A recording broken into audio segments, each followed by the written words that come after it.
Hey guys, Mike Bland here from Prepper Elite in St. Louis, where we do prepper consulting, survival tips, tell war stories, all kinds of stuff. So, been really working at growing this channel lately, and thanks to you guys, subscribe, share your stories, your comments, likes, even you haters of helping growing the story, with all your likes and dislikes as well. So always appreciate you guys as well. And today I got a buddy coming over. He's in the military. Depending on how long it takes him to get here, I'm gonna make a few videos until then. So if you watch today's videos and they're knocked out, you will see him. He's an Army medic. We're gonna discuss numerous topics, but until then, the thing that was fresh in my mind was when I was doing police work and the SWAT team, going to sniper training. We were doing a lot of high-risk drug raids in Missouri, Illinois, and Kentucky to be exact. And I look back on that time, and it's kind of funny because we just sometimes went in and we sometimes bit off more than we could chew, and we thought we were going to be raiding drug dealers sometimes, and found out we were actually in the middle of guys that were basically, domestic terrorists, extremists, whatever you want to call it. And of course, too, on that topic, and I think it'd be a good topic for a video one day. I've learned from law enforcement and being a pro-gun guy and being a civilian that you've got your, your Minutemen, state militias.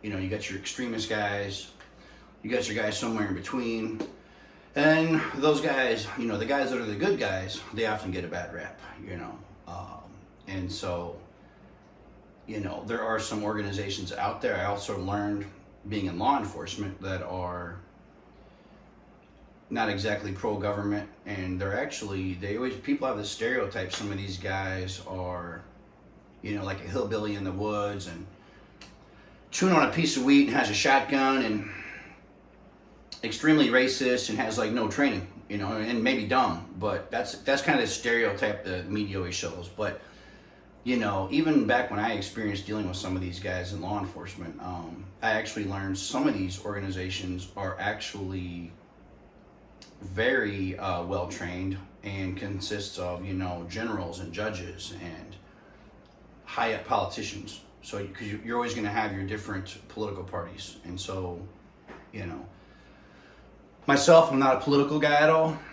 And I don't want to get off on a politics topic, but like I said, I was going to talk about doing some of these raids, dealing with some of these guys, and then kind of my thoughts on how the world has changed, since then, and my views on some of those guys. But anytime anyone is belonging to a group like that, where they have ulterior motives and they're looking to kill people, maim people, do harm, do shootings, bombings, kidnap mayors or senators, whatever the thing was going on in Michigan or whatever, that's obviously pretty extreme. You don't see a lot of those things happening in the United States, maybe a lot of third world countries where they just killed the Haitian president. But,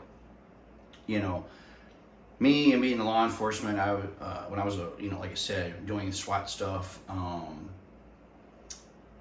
you never know what you're going to run into as a patrolman or cop, SWAT guy, doing drug interdiction. You're usually the first line of defense, and you got your guys protecting the border like the Coast Guard and Border Patrol, and they're the actual, and you got your Navy, before that. But I'm saying, I guess they would be the first line of defense. But when you start talking about domestic-wise, assuming someone has made it past, the exterior of your country, and you start getting, once you made it in the country and you're just rolling down the highway, the truck full of, van full of weapons. Now you're talking a first line security is going to be just some rookie cop or some state trooper that's 21 years old pulling these guys over. And so sometimes what happens, and like I learned in law enforcement, is you run across, you're the guy that actually pulls over these guys first.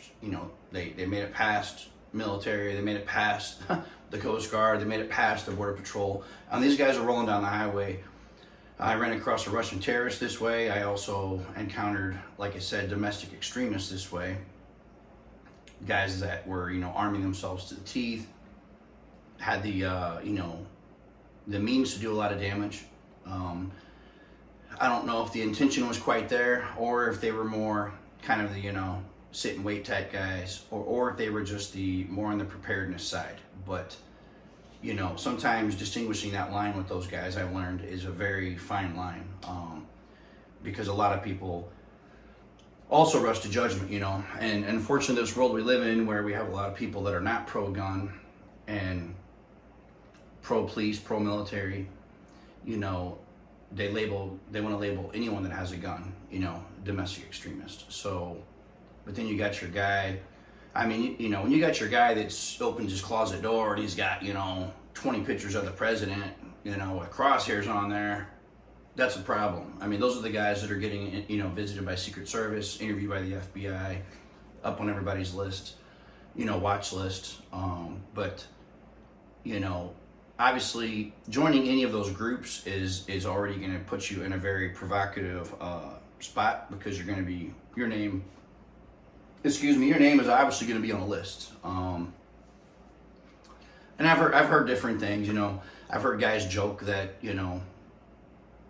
the feds didn't mess with those guys as much sometimes, because they ended up just finding out that the only guys there in the groups for the meetings were all undercover guys.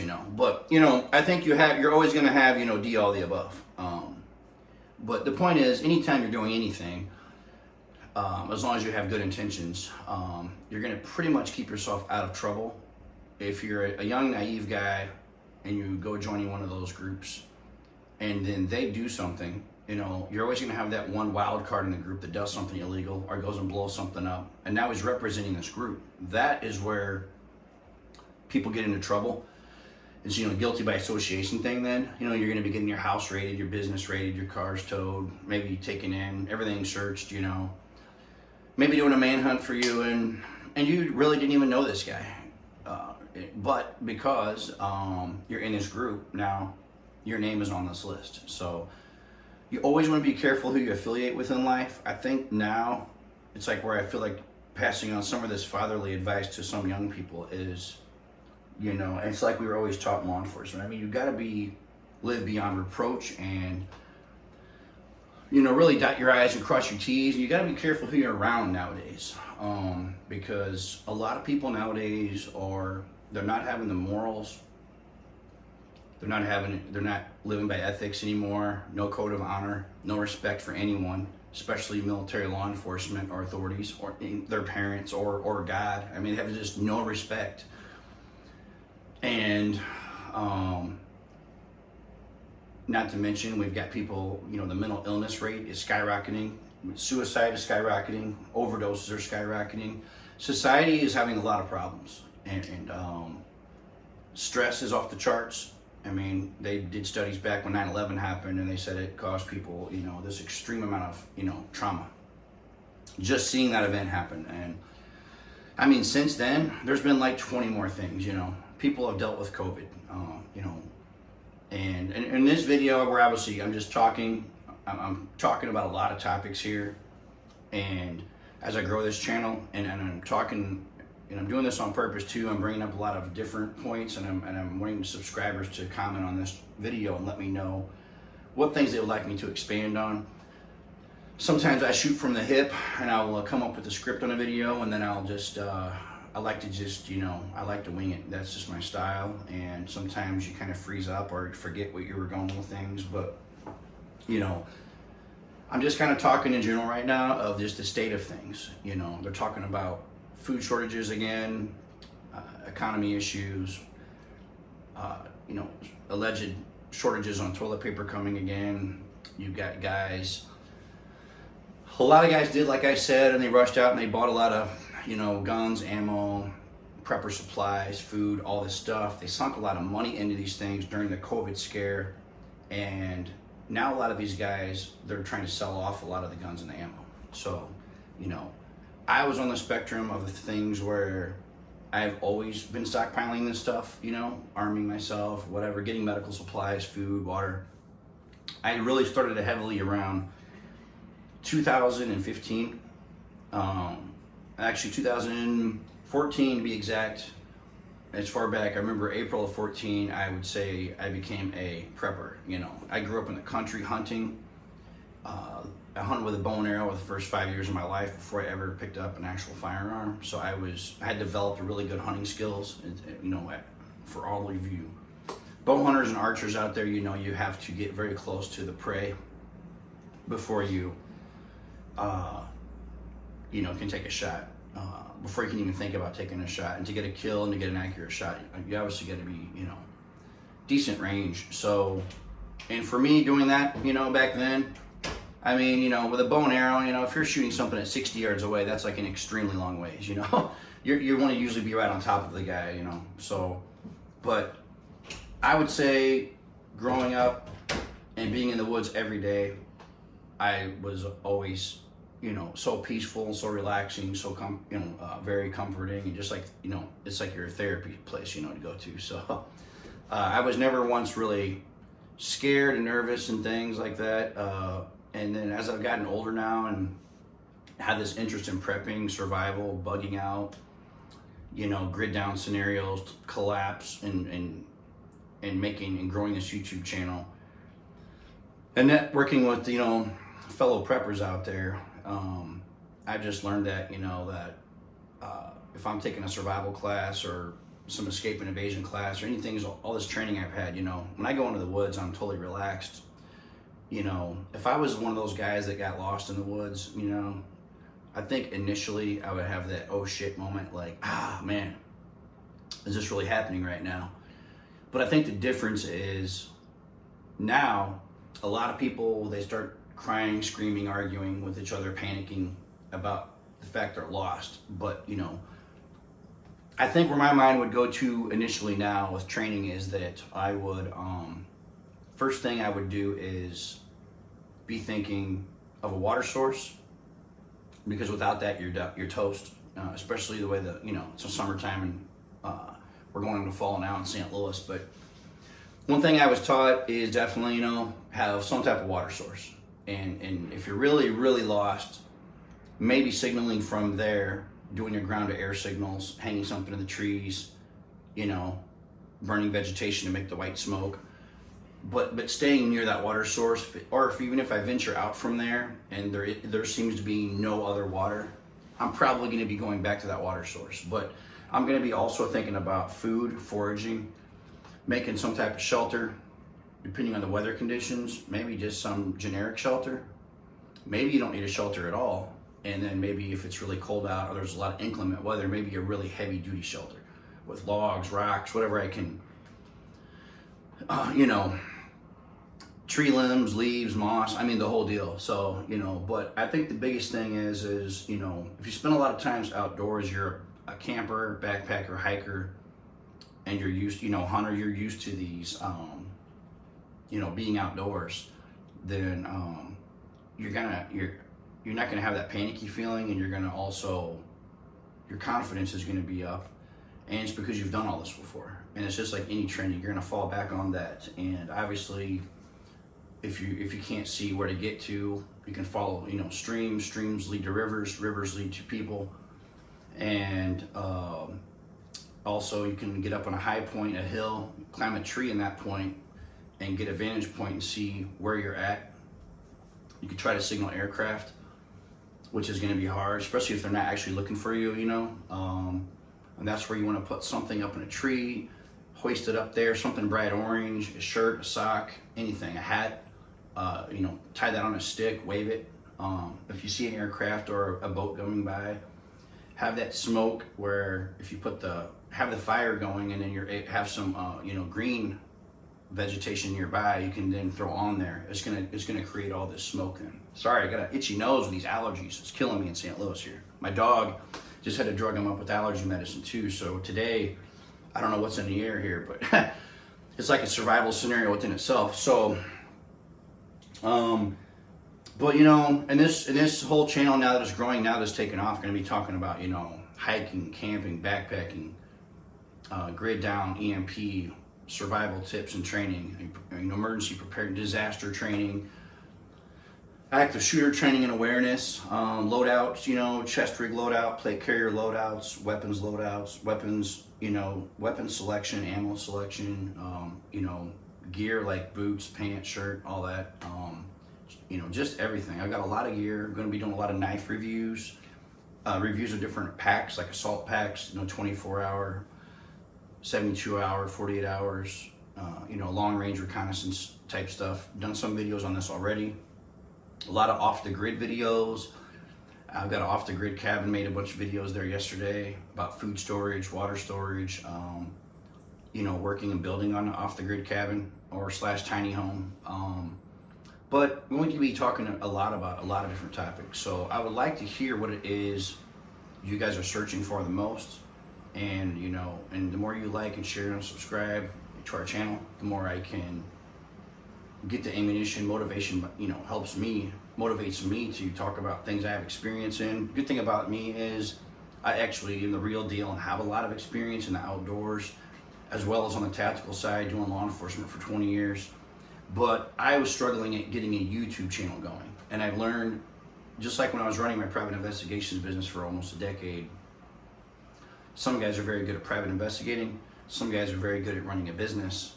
Not a lot of guys are great at both. I've learned growing a YouTube channel now and becoming a success at this, that is the same thing.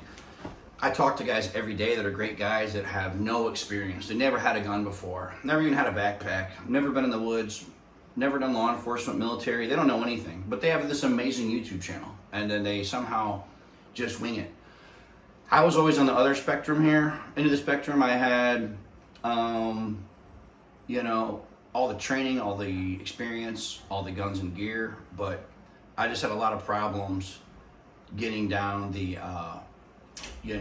getting this all together, the lighting, the angles, getting the room set up. I've been struggling with it, I just couldn't get this figured out. And so today it just finally clicked, and, I've been studying things a lot and how to do this video marketing. And like I said, really what I want to do, my dream at this point is I love teaching people tactical stuff. I love, being like a prepper consultant, teaching people how to do things, go into their business, go into their property, their farm, go into their house, showing them things, showing them how to, how to defend their property, different sniper tactics, maybe counter sniper tactics, guerrilla warfare tactics, ambush, counter ambush, the regular survival, the outdoor survival. I'm learning some of the medical stuff. That's where my buddy's coming here any minute. And he's going to be, again, he's an Army medic. He's going to be showing us some,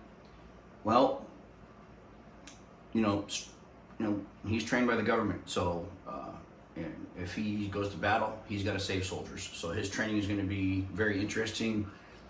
He's going to have a lot of knowledge. He's a young guy, but I want to,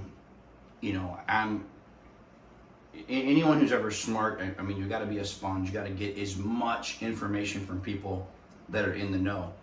This guy's much younger than me, and he is in the military now in this generation. And so it'd be interesting to see, after years of conflict over in the Middle East, they've updated, or always, the military is very cutting edge, and they're always changing the medical, training and tactics. So it'll be interesting to see what he knows.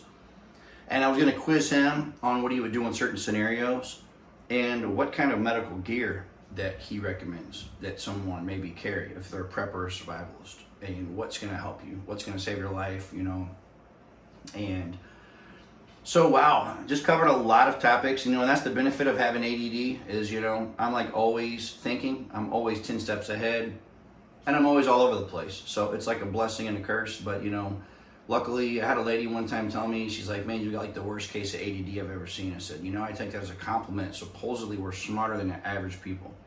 So, again, I say that all jokingly, but yeah, it's very, when you're interested in stuff, it's easy to just get all over the place and start talking about, you want to talk about 1,000 topics, but, I'm trying to hone in on the stuff people want to hear. I see a lot of prepper channels just talk about everything. Some guys talk about loadout gear. I think this channel is going to be the combination of your off the grid living, prepping, tactical stuff, gear. I'm going to have definitely everything from security consulting all the way to building an off-grid cabin. And I'm gonna, that's where I've been doing a lot of research on the things that I'm experienced in, things I'm interested in, what people want to learn about. And then, if I don't have the experience to, teach somebody something, then I'm gonna have to find out the answer for them or bring in an expert that is better trained on that. The one thing I am have a weakness on now is probably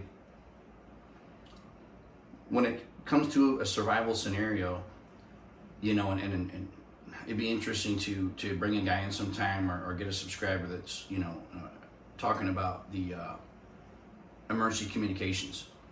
Or maybe, talking to some of the guys from emergency management, in St. Louis County or somewhere, or even interviewing them, so people can learn about this. But I think the thing is with communications, it can be very basic stuff like the little two-way FM radios, and you get your guys that have the elaborate ham radio setups, which actually during the Hurricane Katrina, those were the guys that were actually communicating with law enforcement and Coast Guard.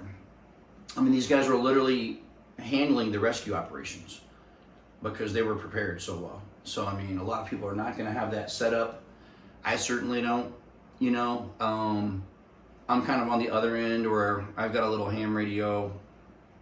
It's kind of squirrely to figure out. It's got all the weather notifications and things on there.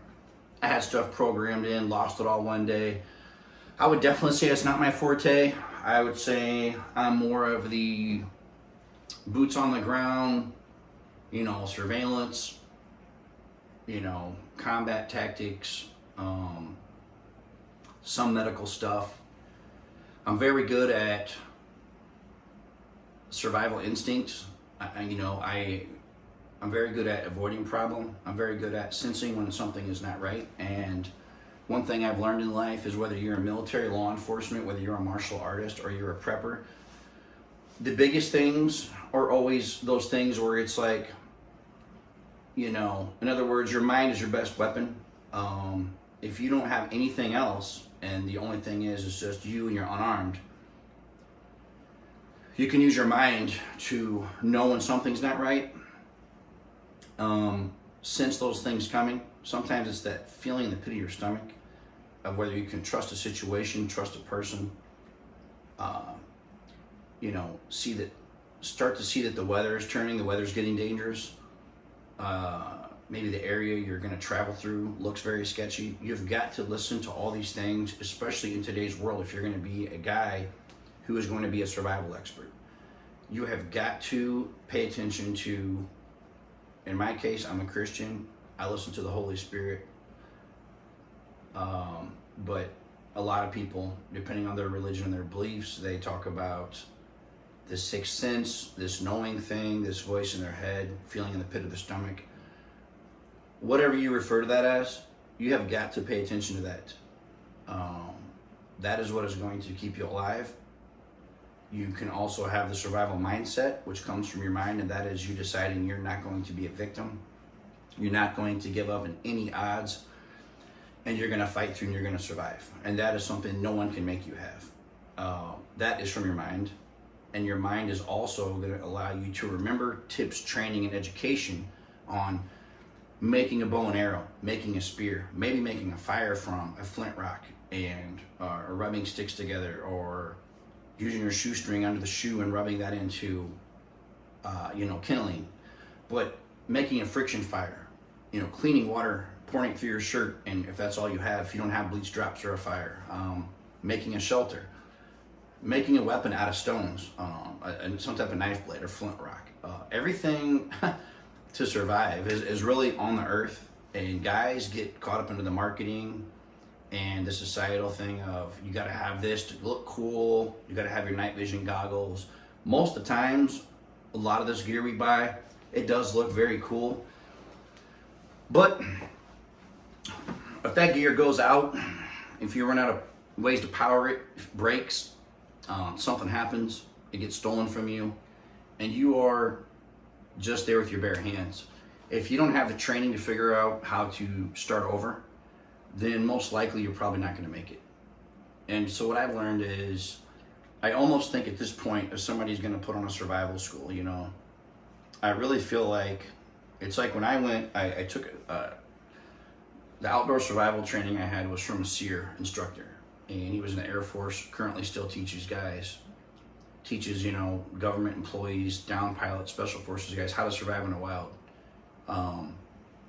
But I showed up with a whole pack full of stuff, as well as everybody in the class. I almost feel like, you know, someone should put a class on, and obviously that's normally because it's more an advanced thinking this way in survival, but I would like to do survival and practice it in the sense of like walking out there dressed like I am now and having nothing, and literally having to make the shelter, make the fire, clean the water, forage for food, do all of this. If you can do that, then when you have gear, it's gonna be a joke. But most people, I mean, that would be considered, you know, advanced survival, or doing bushcrafting, making traps, making snares, doing all of this with your bare hands, and just from your knowledge. And this kind of always reminds me, and I'm 46, so, you know, when I think of movies like that, where there's a movie where you see that example, is anybody who's ever watched, you know, the most popular movie ever, Rambo, First Blood, you know, he had nothing. He had a knife, of course, I mean, had actually, you know, needles, thread, matches, all this stuff in the survival knife. But, you know, had he not had the knife in the movie, he could have done a lot of the same things. If you just have a knife, that's kind of another example. It's like doing survival with a knife only. Then there's knife and, you know, fire starter, whether it's a match, lighter, Ferris rod. Then there's having, you know, the knife, fire starting method, and some type of metal can or cup to either drink water in, boil it in. So being able to do it in all these little steps, you know, and then there's having a tent or shelter or tarp, and then there's building a shelter. So you gotta sit down and you gotta think about all these scenarios in depth. You've got to go out, you've got to do it. You know, the other thing I see a lot of guys do is, we're all guilty of at some point. People buy a lot of gear. Nowadays, that's the big thing. No one is stepping out of the house and using the gear. I have used a lot of stuff and found out that some of the knives, some of the things I've bought absolutely sucked. And you don't really know that until you get out there and use it. And then you quickly find what fits your preference, what works really well, and just what makes sense. And also what you can shed weight-wise, you know, what doesn't work. So again, guys, this video was really to just, you know, rewinding, starting back from scratch in this video, welcoming all the new subscribers. I want to say thanks for the comments, your support. These videos are now gaining major traction, blowing up. I've already met people from across the country. I've had people message me from around the world, and it's very exciting, and it's very fun and interesting. Making new friends, making friends online, you know, prepper networks, friends, you know, just people who want to do gear reviews or link to each other's channels and just all this stuff. So there's a lot of fun, guys. I wanted to say thanks again. Again, my Army medic buddy is going to be rolling in here. Looks like he probably texted me 15 minutes out. So this is going to be a very cool videos we're going to make. I think he's going to also bring some loadout and weapons. He's got some different things than I do, so it'll be interesting to get a different perspective from law enforcement versus military. So, and also see our different theories on surviving, you know, emergencies. So he's going to be showing up any minute, guys. Hopefully you watch this video. I did a lot of talking and a lot of different topics, and I really hope you guys do subscribe, because I think this channel as of today is getting the initiative back and is going to be taken off from now. And well, I know it is, and there's going to be some interesting content getting pumped out, guys. So I would say, as if you've been with me to this point, then you're going to be very happy from here on. So I appreciate it, guys. God bless.